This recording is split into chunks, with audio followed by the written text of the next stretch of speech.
Monsieur le Président, mes chers collègues, le groupe Génération salue cette nouvelle étape du projet stratégique et opérationnel pour le développement de l'ESS. Concertée avec l'ensemble des acteurs du territoire, elle s'inscrit dans la continuité de nos politiques en soutien au développement de l'économie sociale et solidaire à Clermont-Auvergne Métropole. Notre action en la matière est particulièrement fournie et d'ailleurs notre ordre du jour en témoigne. Expérimentation du dispositif territoire zéro chômeur de longue durée, aide au développement des tiers-lieux, à la recherche et l'innovation, et toutes ces délibérations qui portent sur des prises de participation à des scopes, à des SIC, au soutien également aux organismes qui permettent de structurer le développement de cette économie. Nous avons la chance d'évoluer dans un territoire qui est très propice à ce genre d'initiative, à l'image des nombreux exemples de grandes réussites de scopes et de SIC qui démontrent d'ailleurs la viabilité de ces méthodes d'organisation alternatives. Par ailleurs, la métropole s'engage dans sa PPI à les soutenir par le biais d'une prise de participation directe au capital, comme c'est le cas aujourd'hui avec la ferme de Saint-Lièvre.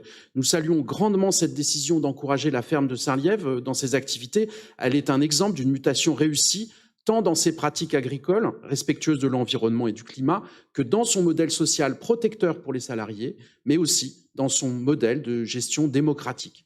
Développer l'ESS est une véritable opportunité pour notre métropole, entre emploi non délocalisables et développement du tissu économique local. Cela participe aux nécessaires transformations sociales et démocratiques du territoire, tout en ayant des retombées bénéfiques, réelles et quantifiables. À l'aune des enjeux sociaux, écologiques et démocratiques, l'ESS est une réponse historique viable.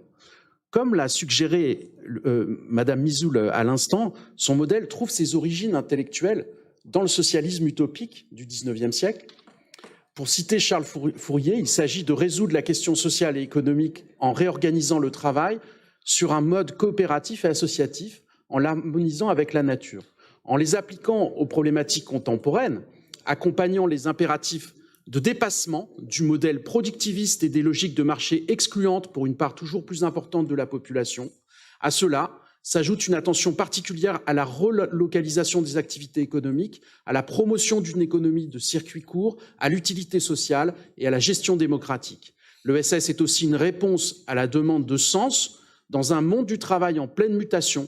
Dans ces entreprises, on expérimente, pense différemment le rapport au travail, un rapport plus horizontal qui ajuste l'entreprise sur les intérêts des salariés et de la communauté et non l'inverse, où l'on expérimente finalement pour sortir des logiques néolibérales dans lesquelles on nous enferme et qui nous entraînent dans la catastrophe sociale et climatique que l'on connaît tous aujourd'hui. C'est en intégrant ces réflexions que la métropole doit renforcer sa politique de développement de l'ESS. Le chemin sera long pour renforcer cette dynamique naissante sur notre territoire.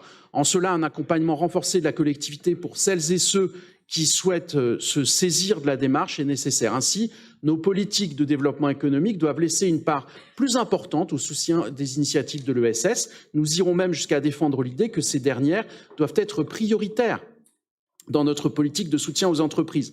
Notre collectivité a une responsabilité dans l'approche stratégique dont elle doit se doter pour structurer l'activité économique du territoire. En nous prononçant en faveur d'un soutien accru à l'ESS, nous actionnerons un levier supplémentaire pour accélérer la transition sociale, économique et démocratique du territoire. Ne nous en privons pas. Merci.